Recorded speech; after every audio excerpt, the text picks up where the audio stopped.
points. If we take a step back and look at how the stock market has grown, back in 2007, the stock market peaked at just below 14,000 points. And when I talk about the stock market, I'm talking about the Dow Jones. So in 2007, the Dow Jones peaked at right around 14,000 points, and then in 2008, as we all know, the stock market crashed. In 2008 and 2009, the stock market bottomed out at right around 7,500 points. So almost a 50% drop. After 2009, that's when we saw the stock market start to recover, and it recovered until about 2012 and into early 2013. In late 2012 and early 2013, that's when the stock market went back to around 14,000 points, hitting its early 2007 high.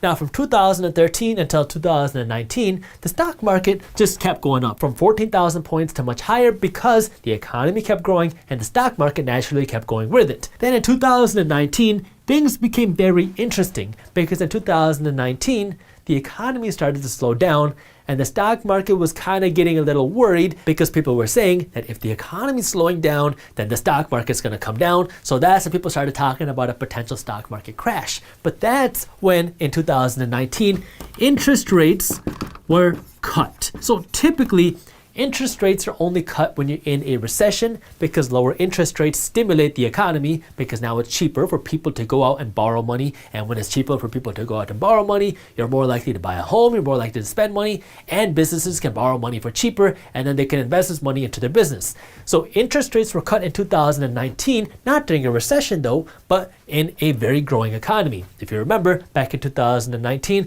there was tons of headlines talking about how the United States is in the strongest economy ever.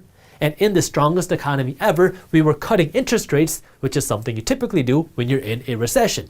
So the reason we were cutting interest rates is because the economy was slowing down, people were getting worried about what was going to happen, and that kind of kept the stock market going up even more. This brings us to 2020, which I'm going to put on its own line because 2020 was a crazy year and I think it definitely needs its own diagram. So in January, February of 2020, we were breaking new highs in the stock market, and in February of 2020, the stock market hit right around 29,000 points for the first time in history. But then, as we all know, in February, that's when the pandemic came and it shut everything down. And then in March, people panicked. Everybody was like, what is going on? Because we have never experienced, or at least I have never experienced, an economic shutdown like this before. And everybody on Wall Street did not know what to expect. And so people were panicking, they were selling their stocks, and we saw the fastest stock market sell-off in history, and we saw the fastest bear market in history. So we went from 29,000 points in February to right around 19,000 points in March, just 1 month later. Then in April, May, this is when things started to turn around because people started to kind of understand this virus a little bit more. People started to understand this pandemic a little bit more, and the economy started to open up a little bit. So that's when money started to flow back into the market. And so now we saw the stock market start to go up. So in May, June, July, August, September, October, we kept seeing the stock market go up. I mean, there were some months in the middle where the stock market came down, but in general, the stock market kept going up from 19,000 points higher.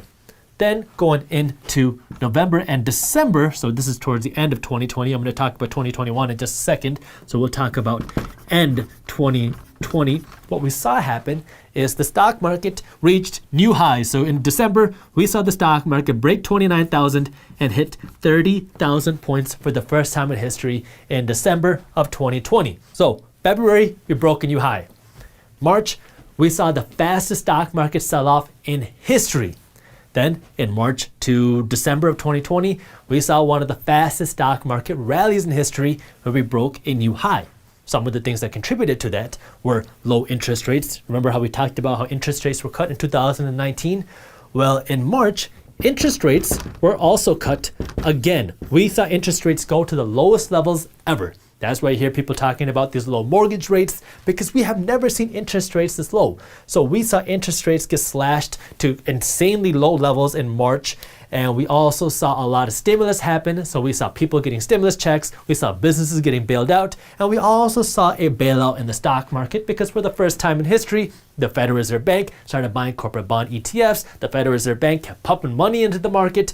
And so we have seen an insane amount of stimulus, not just for people, not just for businesses, but also the stock market.